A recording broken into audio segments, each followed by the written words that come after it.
Greetings and welcome back to room 303 in our Talks with Walt, as we are calling our readings through the deathbed edition of Walt Whitman's Leaves of Grass. We turn now to a little poem from Paumanok Starting I Fly Like a Bird, poem number 4 of the 43 poems of Drum Taps. And I want to remind you, and I'll do this for every one of these lectures in Drum Taps, that in the early poem To Thee, O Cause, Whitman said, "My book and the war are one."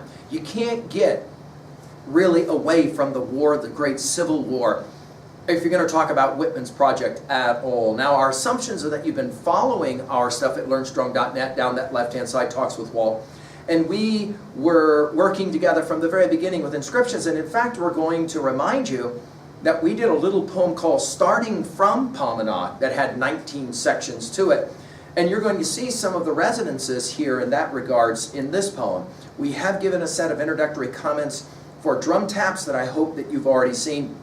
And we just finished with Beat Beat Drums. Now, our Nortons will tell us that, that this poem appeared in Drum Taps under this title in all of the editions. So it's fascinating to think that this is one of those poems which remained pretty much unchanged.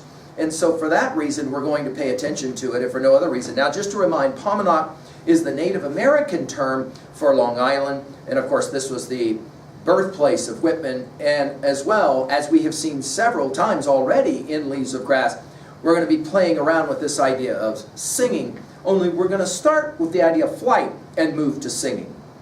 He says it this way. From Paumanok starting, I fly like a bird around and around to soar, to sing the idea of all. To the north, betaking myself to sing their Arctic songs, to Canada till I absorb Canada in myself, to Michigan then, to Wisconsin, Iowa, Minnesota, to sing their songs. They are inimitable. Then to Ohio and Indiana to sing theirs, to Missouri and Kansas and Arkansas to sing theirs, to Tennessee and Kentucky, to the Carolinas and Georgia to sing theirs, to Texas and so along, up toward California, to Rome, accepted everywhere. To sing first, to the tap of the war drum if need be. The idea of all of the Western world, one and inseparable. And then the song of each member of these states. Let's point out right away, notice states capitalized. Notice right away that we are going to play around with this phrase, fly like a bird. Later we're going to see it in Warble for Lilac time. And he says it this way, "Oh, if one could but fly like a bird." And so we'll come back to this set of lines when we see that there. From Paumanok starting, I fly like a bird. Of course, the simile here, like a bird, around and around to soar, which takes us to starting from Paumanok, passage 7, for the first time he used the word soar like this. To sing, and now 7 times we're going to get this sing word. The idea of all, this will take us to the very end of the poem. And of course, the idea of all with antecedents part 2. You'll remember that very phraseology was there. He says to the north, and notice he doesn't capitalize it the way sometimes he will have done elsewhere. To the north betaking myself to sing their Arctic songs. So notice he starts in the north and he's going to end up in the south and then out to the west.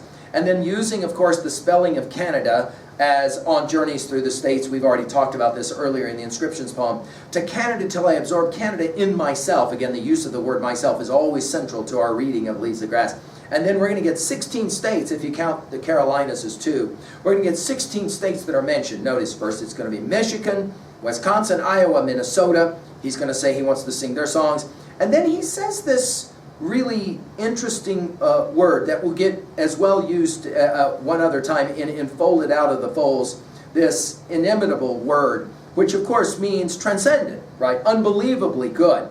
So he's giving a compliment to those states, but also to Ohio, to Indiana, to Missouri, and Kansas. Of course, it's interesting that he would mention Kansas because many would argue in Whitman's day and after, it was really this Kansas state that led to so much of the conflict that ultimately became the Great Civil War.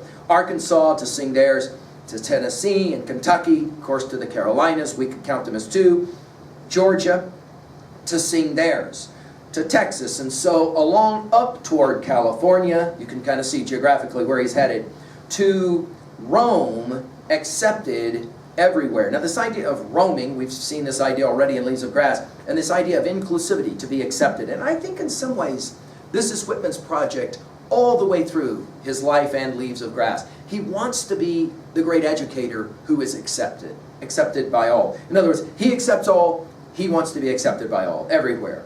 To sing first, and then notice the parenthetics, to the tap, obviously drum taps, of the war drum if need be. Now that if need be seems almost kind of like a joke, because obviously Whitman is realizing, no, it's definitely going to have to happen. The war drums are beating. And then he comes back to the idea of all one more time. And this idea of all is so important, of course, to the idea of his understanding of unity.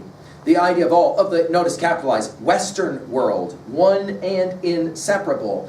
The ironies, of course, and the tensions of those ironies are obvious. And then the song of each member of these, and then capitalized, states. Well, what game are we playing here? Well, I think it's a fundamental tension in 2A.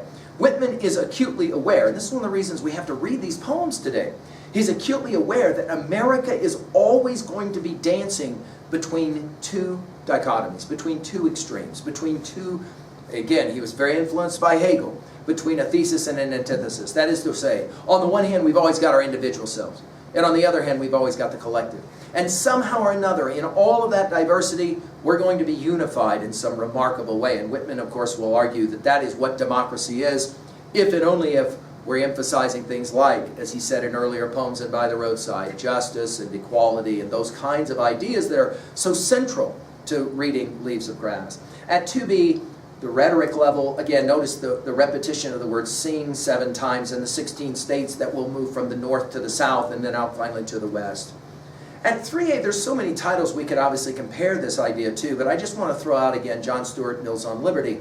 That is that really central essay that seeks to somehow balance these two notions between the individual and the collective. Obviously giving supremacy in the end to the individual, which is why Mill is such an important thinker for us as Americans. Finally, at 3B, how about this to try and own a text like this? What is, for you, the idea of all? What is it for you personally? What do you think it is for America? I mean, if you had to answer this, what is foundational to your country? And what is foundational to your life? Do you have a single idea that grounds all of your knowledge, all of your being? I think your study of Leaves of Grass will begin to challenge you to think poetically on that question. Thank you.